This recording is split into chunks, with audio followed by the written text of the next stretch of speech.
The digital world is moving so fast, it's insane. And if you blink, well, you might just get left in the dust. So let's talk about the future of content, a future that honestly is already here. We're going to break down the playbook for 2026. And trust me, these are the trends you absolutely positively cannot afford to sleep on.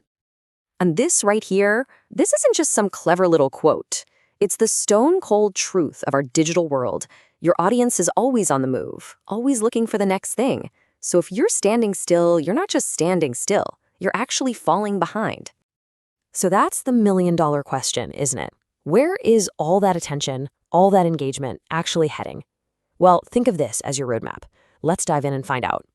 First, let's zoom out and look at the big picture, what we're calling the digital evolution. The trends we're about to get into aren't just small tweaks. No, this is a whole new landscape, and this is your survival guide. Okay, next up, the new tech toolkit. Technology isn't just a nice-to-have anymore. It's right at the heart of how we create content. We're going to zero in on two absolute game changers, AI and augmented reality. You know, for years, AI felt like something out of a sci-fi movie, but now it's just a part of our daily lives. We've totally shifted from a world of purely human creation to an era of AI co-creation. And listen, it's not about replacing people. It's about making us faster, smarter, and way more creative. And the ways we're using it have gotten so practical.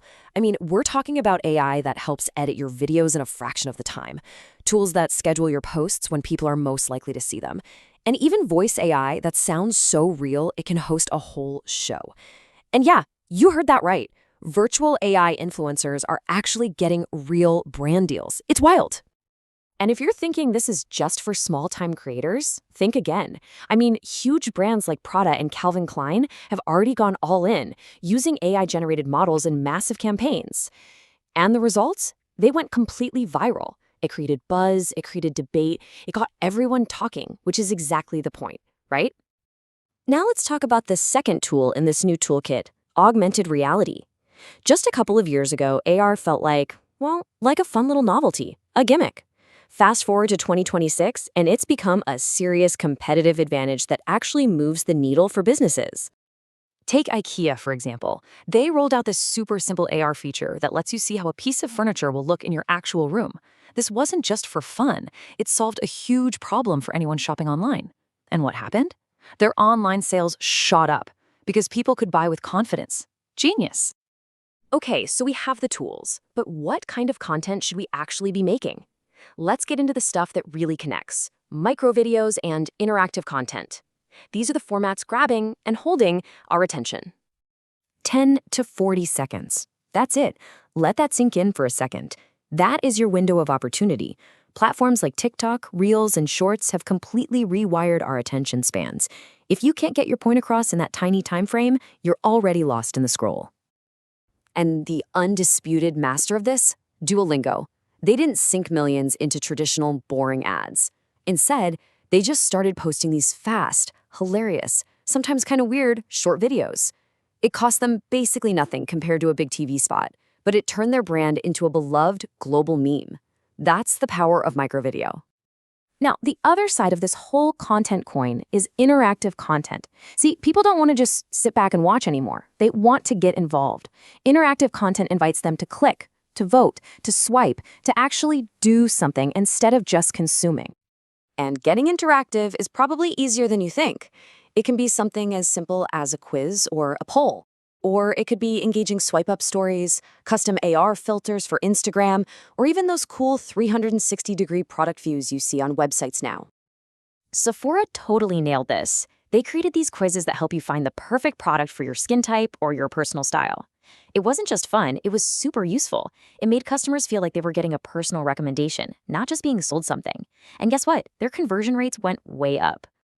Okay. We've got the tools, we've got the formats. The last piece of the puzzle is the mindset, and that's the audience-first approach. It's all about shifting from just talking at people to personalizing the experience and building a real community. The old days of just broadcasting the same generic message to everyone, yeah, those are over. That was the old model. The 2026 model is all about making your content feel like a one-on-one conversation, something that's been made just for that specific person. You literally see this every single day. It's how Netflix just knows what you want to watch next. It's how Spotify Wrapped tells the story of your year in music. It's why Amazon shows you products you actually want. This is hyper-personalization, and it's quickly becoming the standard expectation for everything. And when you do personalization right, it leads straight to community.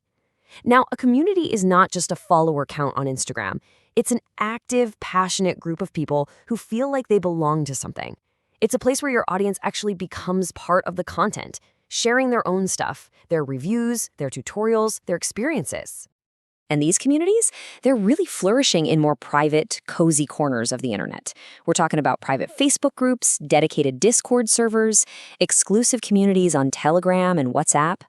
Brands like Fenty and Nivea are building entire empires in these spaces, not by shouting, but by just fostering connection.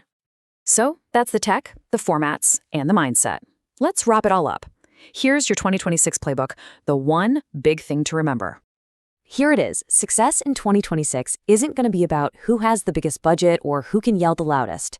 The winners are going to be the ones who can adapt to new tech, use it in creative ways, and this is the most important part, use it to build more human one-on-one connections.